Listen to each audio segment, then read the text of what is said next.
Ternyata harta itu bukan sekedar kenikmatan yang menjadikan kita nyaman dalam menjalani kehidupan dunia. Bukan semua fasilitas dunia, bukan. Tapi itu juga bisa menjadi perangkat yang mengentaskan solusi dari masalah yang dialami. Apa bentuknya nanti? Ada skema infak, ada skema zakat. Teman-teman hati-hati dengan zakat ya, karena sangat sensitif. Anda sengaja tidak berzakat, maka jadi racun hartanya. Bisa merusak kepada yang lainnya. Itu. Apalagi terwariskan nanti. Jadi makanan dimakan oleh anak atau siapapun, ya harus hati-hati. Infak, itu nilainya tinggi. Infak itu bukan sekedar menghadirkan pahala yang sangat luar biasa. 700 kali lipat paling sedikit. Jangan dibatasi di situ. Al-Baqarah ayat 261.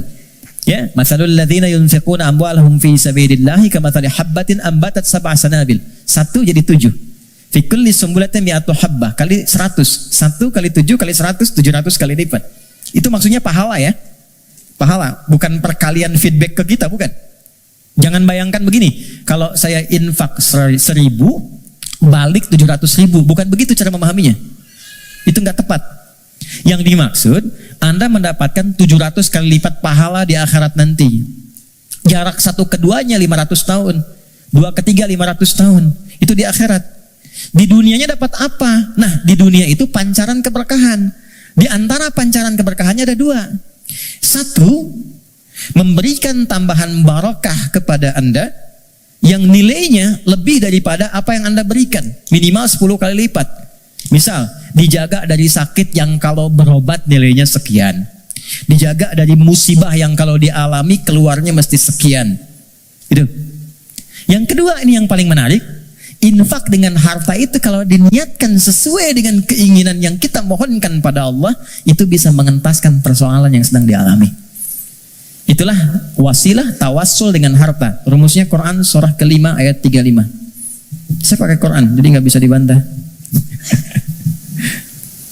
Ya ayyuhalladzina amanu taqullah. Hai orang-orang beriman, tingkatkan takwamu kepada Allah, wabtaghu ilaihil wasilah, dan cari wasilah dalam rangka menunaikan takwa itu. Apa wasilah diantaranya? Bisa menggunakan harta. Harta. Yuk, saya kisahkan dengan singkat, cepat sekali. Kalau mau infak, coba yang pertama, ini nasihat saya dari Quran. Orang pertama yang kita tuju kalau ingin berikan infak, orang tua. Siapa? Orang tua. Berikan yang terbaik yang mampu kita persembahkan. Itu ada di Quran surah kedua ayat 215. Yas'alunaka madza yunfiqun. Mereka banyak berkonsultasi, bertanya pada Muhammad apa yang harus diberikan kalau pengen infak. Dijawab oleh Quran dengan 2 jawaban. Qul ma anfaqtum min khair. Katakan kalau ingin infak, kaidah pertama yang terbaik. Bisa. Anda beli mangga, beli mangga. Ibu masih ada. Berikan yang paling besar, yang paling bagus, yang terbaik itu buat ibu. Kalau mau dibagi. Contoh aja. Kemudian lil walidain. Urutannya kalau ingin diberikan, 1 yang pertama orang tua. Belakangnya nanti ada 4 lagi. 5 golongan utama. Wal aqrabin, kerabat terdekat. Wal yatama, orang-orang yatim. Wal masakin, orang-orang miskin. Wabnis sabil, orang yang kesulitan di perjalanan. Tapi yang pertama orang tua. Jadi teman-teman, kalau orang tua masih hidup, apa yang bisa dipersembahkan walau tidak diminta. Sedang ada masalah misalnya kan, mohon kebaikan pada Allah, bikin makanan datang pada orang tua, minta doanya. Ini sederhana tapi dalam, minta doanya. Ada kitab namanya Al-Adabul Mufrad karya Al-Imam Al-Bukhari. Dikisahkan seorang berkonsultasi pada Ibnu Abbas radhiyallahu taala anhuma, pengen taubat, dosanya banyak. Apa jawab Ibnu Abbas? Ibu masih ada nggak? Ada katanya. Udah, pulang aja, berbakti pada ibumu. Sayangi ibumu, buat beliau merasa senang terus. Nanya lagi orang ini, kenapa mesti ibu?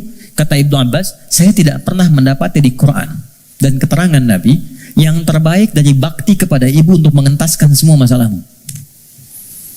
Dan ibu nggak ada batasnya. Cari. Termasuk saya sekarang gitu. Saya kalau mau belajar tuh saya niatkan. Ya Allah, untuk memuliakan ibu, masih hidup. Dan mohon pahala diakhirkan pada ayah untuk menerangi di alam kuburnya. Dan selalu bertambah kebaikan-kebaikan itu. Tambah. Satu. Jadi infak. Ya. Coba usahakan ya. Dan gak usah terlalu pengen dilihat dunia. Keluar jam 3, setengah 4. Lihat yang nyapu. Yang lagi dorong makanan tuh. Yang dari semalaman bekerja. Pernah gak teman-teman kalau keluar gitu? Kadang-kadang ada yang dorong sampingnya masih murojaah. Ada yang masih sholat. Saya sering nangis tuh lihat, ya Allah. Ini orang udah banyak praktek, kita banyak ceramah. Ya, lu datang. Kita cuma sampaikan nitip ya, itu baru lihat aja sudah nangis.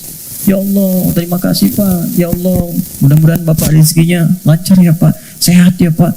Mudah-mudahan semua keluarganya baik-baik ya Pak. Itu ya Allah. Memberi sedikit tapi dapatnya banyak gitu. Itu berharga banget. Yang terakhir Quran. Walladzina yu'minuna bima unzila ilaika wa ma unzila min qablik. Nah, dekati dengan Quran. Ya, saya lihat banyak anak-anak tuh ya. Dekatkan dengan Quran. Walaupun anak-anak yang belajar Qurannya, antum akan dapat berkahnya. Akan dapat kenyamanannya, ketenangannya. Coba tuh, yang di RKM tuh, ya, yang meluangkan waktu dan sebagainya. Memang awalnya lelah, capek. Tapi ketika nggak ada libur, ada yang hilang tuh. Nanti ada kenyamanan, ketenangan, kebahagiaan. Apalagi pas wisuda dan sebagainya. Tapi yang paling ingin saya sampaikan, ini sudah nyata. Kalau Quran sudah ada di lingkungan kehidupan, maka rumahnya jadi cahaya. Ketenangan akan datang. Saya pernah diminta kedutaan Saudi 2018 untuk menjadi Amirul Hajj. Berangkat, mimpin rombongan. Saya kira siapa hampir 500 orang. 2/3-nya anak-anak kecil penghafal Quran. Ternyata yang digendong bapaknya, ibunya, temannya, gurunya. Yang hafal Quran anaknya, bapak ibu yang nabung bertahun-tahun, puluhan tahun, nggak keluar itu dan kuota nggak dapat, itu berkahnya lewat anaknya. Ada di Jakarta itu di Kemang, disebut nama lah. Ada Fitra namanya. Orang mengatakan terbatas. Bicara lambat, pergerakan, nggak bisa jalan, ya normal begitu. Tapi dia menghafal Quran. Setoran. An-Naba berapa ayat? Yang paling menarik, Allah titipkan. Dapat hadiah umrah. Berangkat dengan ibunya. Ibu udah nabung, udah segala rupa. Gak punya biaya. Demi Allah, sampai di Madinah, sampai di Mekah, dari sejak Madinah sampai tawaf di Ka'bah itu di Mekah, ibunya gendong anaknya. Padahal sudah kami kirimkan santri dan juga mutawif untuk gendong itu, ibunya nolak, enggak. Bu, ibu kan yang mengandungnya, udah bawa dia, kenapa sekarang masih digendong juga? Justru saya bersyukur kepada Allah dengan adanya fitrah ini, dialah yang telah membawa saya ke sini. Maka biarkan saya menggendongnya sebagai syukur saya kepada Allah. Ya. Jadi jangan melihat anak Anda punya kekurangan. Gak ada, anak itu semua istimewa. Jangan lihat fisiknya, jangan lihat perilakunya. Ada keistimewaan yang Allah titipkan di dalamnya. Boleh jadi keberkahan itu di anak Anda, solusi itu di anak Anda. Bukankah Anda kadang punya masalah lihat anak jadi tenang lagi? Pulang dari kantor lihat anak merajaah, anak menunggu, anak memanggil, Anda ceria lagi. Dekatkan mereka dengan Quran. Gak ada yang paling indah kecuali Anda pulang dari pekerjaan, dibuka anak Anda yang 4-5 tahun tiba-tiba mengatakan amma yatasa'adun anin naba'il azim. Anda lihat dari belakang. Demi Allah, kecuali Anda mengejarnya, nunggu di belakang, Anda peluk dia dan keluar air mata itu. Gak ada yang paling indah. Dan itu mahal. Apalagi ketika anak Anda telepon, Papa, dia gak bisa berkata-kata. Kenapa nak? Aku telah selesai hafalan 30 juz. Udah, kontrak sebesar apapun gak akan bisa membeli itu. Jatuh Anda sujud, kharru sujada, sujud. Takwa itu simpel, takwa itu sederhana. Wabil akhirati hum yuqinun. Jangan larut dengan masalah dunia, ya, sehingga menjadikan Anda meratap dan Anda tidak move on dengan kehidupan berikutnya. Ini sebentar, bukan cuma Anda yang punya masalah, orang lain punya masalah juga. Apakah kebahagiaan yang banyak di masa lalu menjadikan Anda lupa dan habis dengan kesulitan yang hanya sekejap di masa kini? Ada masalah baru 5 menit, Anda hidup udah 50 tahun. Anda lupa dengan kebahagiaan 50 tahun sehingga habis dengan masalah yang 5 menit. Ingat, kita akan akan pulang. Kata Allah, bil akhirati hum yuqinun. Ya, yakin dengan akhirat. Kalau nggak dapat di sini, di akhirat pasti diberikan.